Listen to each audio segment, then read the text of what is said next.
एक क्लिक में पेमेंट करना कितना आसान हो गया है ना। यूपीआई, ऑनलाइन शॉपिंग, सब कुछ बस एक टच दूर है।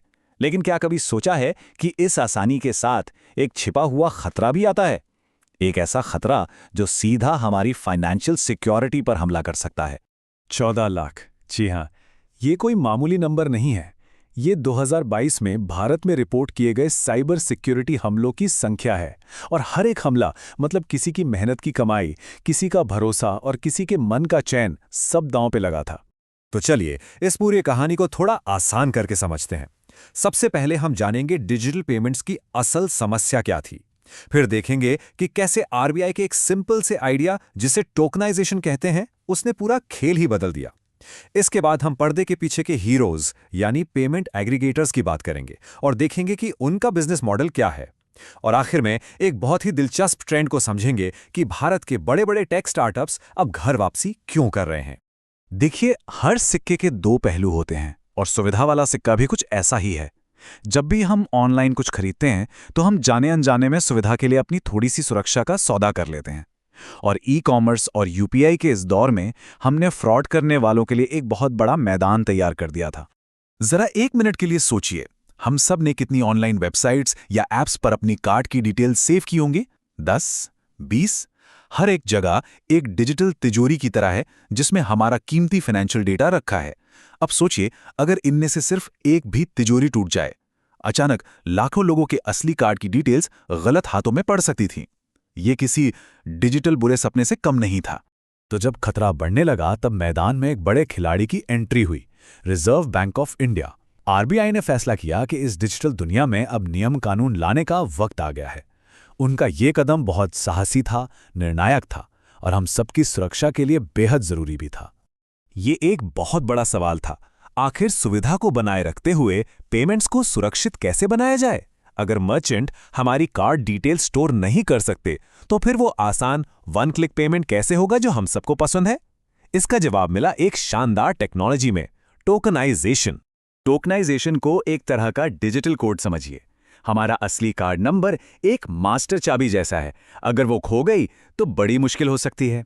वहीं एक टोकन एक होटल के की कार्ड जैसा है। वो सिर्फ एक खास मर्चेंट के लिए, एक खास काम के लिए ही चलता है। अगर किसी चोर के हाथ लग भी गया तो वो ज्यादा कुछ नहीं कर पाएगा। ये वाकई में सिक्योरिटी की दुनिया में एक बहुत बड़ी छलांग थी। तो बदलाव जमीन आसमान का था। हम एक ऐसी दुनिया से आए जहां हमारा सेंसिटिव कार्ड नंबर न जाने कितने सर्वर्स पर फैला हुआ था, और अब हम एक ऐसी दुनिया में हैं जहां हर मर्चेंट को सिर्फ एक यूनिक डिस्पोजेबल टोकन मिलता है। इसी वजह से तो अब हर ऑनलाइन चेकआउट पर कार्ड को टोकनाइज करने का ऑप्शन आता है। ये डिजिटल सेफ्टी के लिए छोटा सा क्लिक है, लेकिन ऑनलाइन पेमेंट्स के लिए एक बहुत बड़ा कदम। और ये सब बहुत ही तेजी से हुआ। आरबीआई ने 1 अक्टूबर 2022 की एक सख्त डेडलाइन दे दी। इससे पूरी इंडस्ट्री में एक हलचल सी मच गई, क्योंकि हर कंपनी, चाहे वो बैंक्स हों या छोटे बड़े मर्चेंट, सबको इस नए और ज़्यादा सुरक्षित सिस्टम को अपनाने की दौड़ लगानी पड़ी। तो ठीक है, टोकनाइजेशन एक जादू की छड़ी जैसा है जो सब कुछ सेफ बना देता है। लेकिन सवाल ये है कि इस छड़ी को घुमाता कौन है? तो मिलिए इस पेमेंट की दुनिया के असली हीरो से, पेमेंट एग्रीगेटर्स। देखिए, ये बात सिर्फ हम नहीं कह रहे। एथर एनर्जी के को-फाउंडर तरुण मेहता ने खुद कहा कि रेज़रपे जैसे पेमेंट एग्रीगेटर के साथ काम करना एक बहुत बड़ा फायदा था। क्यों? क्योंकि ये कंपनियां मुश्किल से मुश्किल टेक्नोलॉजी को आसान बना देती हैं, जिससे एथर जैसे बिजनेस उस काम पर फोकस कर पाते हैं जिसमें वो बेस्ट हैं, बेहतरीन प्रोडक्ट्स बनाना। पेमेंट एग्रीगेटर को एक यूनिवर्सल अडाप्टर की तरह समझिए। किसी भी बिजनेस के लिए हर बैंक, हर कार्ड नेटवर्क और हर डिजिटल वॉलेट के साथ अलग अलग जुड़ना एक सिरदर्द जैसा होगा। रेज़रपे जैसी कंपनियां इस सारी झंझट को एक सिंपल कनेक्शन में बदल देती हैं। वो बिजनेस के लिए डिजिटल पेमेंट्स की दुनिया में प्लग एंड प्ले करना आसान बना देती हैं। और ये सिर्फ स्मार्ट टेक्नोलॉजी की बात नहीं है, ये भरोसे की बात है। जब रेज़रपे जैसी कंपनी को आरबीआई से ऑनलाइन, क्रॉस बॉर्डर और ऑफलाइन तीनों तरह के पेमेंट्स के लिए लाइसेंस मिलता है, तो ये सिर्फ एक कागजी कार्रवाई नहीं है, ये एक स्टेटमेंट है। ये बताता है कि वो इस खेल में एक सीरियस, रेगुलेटेड और भरोसेमंद खिलाड़ी हैं। अच्छा, तो अब हम जानते हैं कि ये कंपनियां करती क्या हैं, पर सवाल ये है कि ये पैसे कैसे कमाती हैं। पेमेंट्स का बिजनेस काफी दिलचस्प है और इसका सारा खेल ट्रांसपेरेंसी और छिपे हुए चार्जेस के बीच टिका है। रेजरपे ने मार्केट में एक बहुत ही सिंपल लेकिन जबरदस्त आइडिया पेश किया, पूरी तरह से पारदर्शिता। उनका मॉडल एकदम सीधा है, कोई सेटअप फीस नहीं, कोई सालाना मेंटेनेंस चार्ज नहीं, बस हर सफल ट्रांजैक्शन पर फ्लैट 2% का चार्ज। ये एक गेम चेंजर था, खासकर छोटे बिजनेस के लिए जो छिपे हुए खर्चों से परेशान थे। अब असली खेल यहीं पर है। पहली नज़र में देखने पर लगेगा कि 1.8% तो 2% से बेहतर है ना? लेकिन ज़रा रुकिए, उन छिपे हुए चार्जेस को देखिए। Setup fees, annual maintenance charge, जब पूरा हिसाब लगाया जाता है तो कहानी पूरी तरह पलट जाती है। जो सस्ता दिख रहा था वो असल में ज़्यादा महंगा निकलता है। ये दिखाता है कि पारदर्शिता सिर्फ एक शब्द नहीं है, ये बिजनेस के लिए असली पैसे बचाने की बात है। चलिए अब पेमेंट्स की दुनिया से थोड़ा आगे बढ़कर देखते हैं। इंडियन टेक इकोसिस्टम में एक बहुत बड़ा बदलाव आ रहा है।